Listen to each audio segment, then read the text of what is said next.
اسمم آمنه واصفی، از ایران هستم. 5 سال بلغارستانم.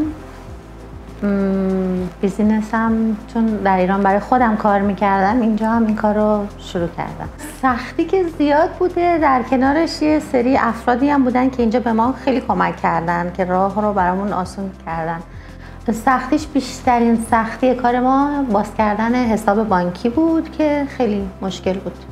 اینکه این سالن زدم، خب مسلما احساس خیلی بهتری دارم. البته قبلا جایی که کار میکردم افراد خیلی خوبی بودن، یعنی اون شفی که به حساب من براش کار میکردم واقعا خوب بود، خیلی خانمای خوبی بودن. 2 جا من کار کردم برای کسایی که بلغاری بودن، خیلی خوب بودن. الان هم هنوز باشون دوستم، ارتباط دارم. و اینکه سالن الان مال خودمه، یه حس خیلی بهتری دارم و از نظر خب درآمدم خیلی بهتر میشه. ما خیلی غیر منتظره اومدیم سوفیا و فعلا که راضیم و خوبه. به نظر من هر جا که خونه و زندگیت باشه، اونجا احساس آرامش و راحتی داشته باشی، اونجا مثل خونته، هیچ فرقی نمیکنه. اینجا الان من خودم بیشتر متعلق به اینجا میدونم تا به کشور خودم، چون اینجا دارم زندگی میکنم، اینجا کار میکنم.